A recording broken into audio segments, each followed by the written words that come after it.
नमस्कार।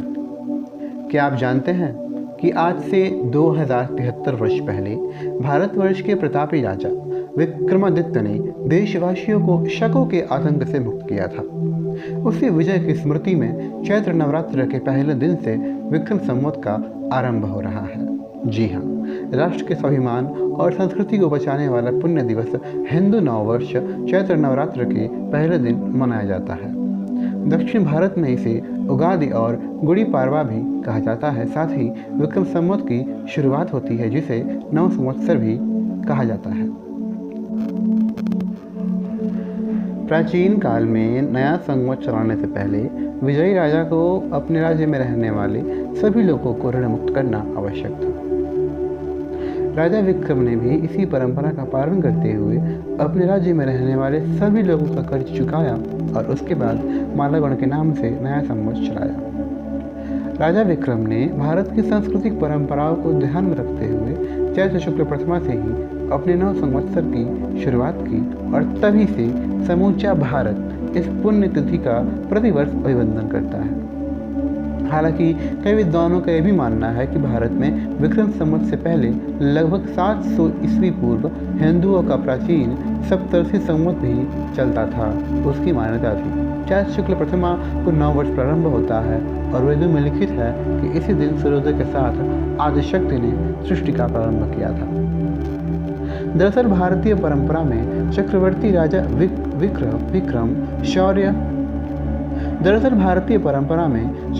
राजा विक्रम शौर्य, पराक्रम और प्रजाहितैषी कार्यों के लिए प्रसिद्ध माने जाते हैं। उन्होंने 95 शक राजाओं को हराया, फिर भारत को विदेशी राजाओं की दास्ता से मुक्त किया था। राजा विक्रम के पास एक ऐसी शक्तिशाली विशाल सेना थी जिससे विदेशी आक्रमणकारी हमेशा डरते रहते थे। ज्ञान, विज्ञान, साहित्य, कला, संस्कृति को विक्रम ने विशेष प्रोत्साहन दिया था।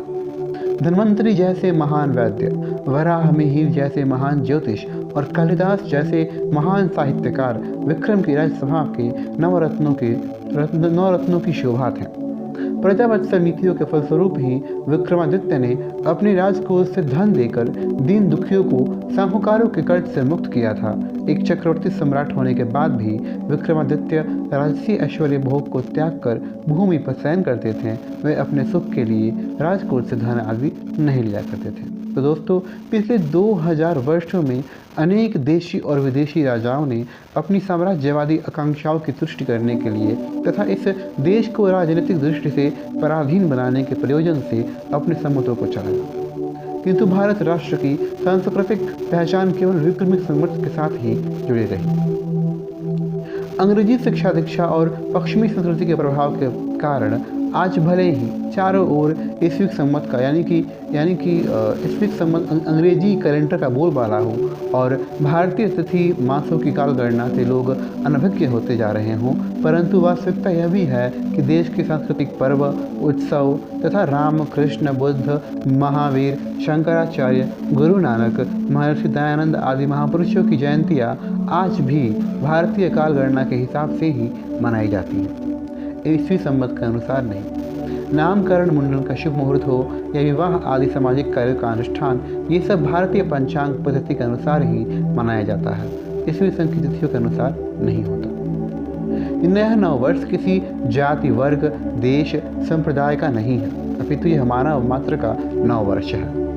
यह पर्व विशुद्ध रूप से भौगोलिक पर्व है, क्योंकि प्राकृतिक दृष्टि से भी वृक्ष, वनस्पति, फूल पत्तियों में नयापन दिखता है। वृक्षों में नई नई पत्तियाँ आती हैं। वसंत ऋतु का सौंदर्य चारों ओर दिखता है। शरीर में नया रक्त बनता है। हर जगह परिवर्तन और नयापन दिखाई पड़ता है। नई फसल घर में आने से किसान के साथ संपूर्ण समाज प्रसन्नचित्त होता है।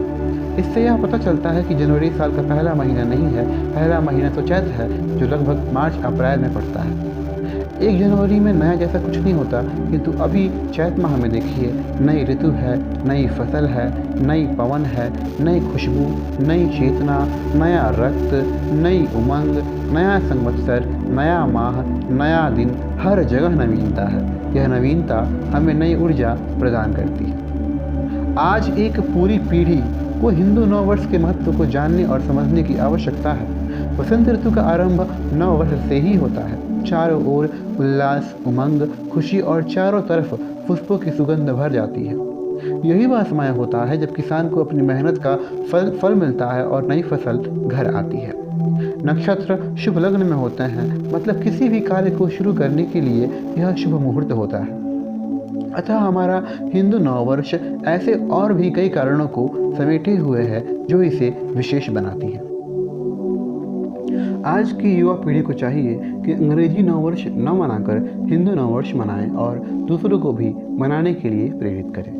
तो मित्रों, अगर आप मेरी बात से सहमत हैं और ये जानकारी आपको अच्छी लगी हो तो चैनल को सब्सक्राइब करना मत भूलिएगा। जय माता काली।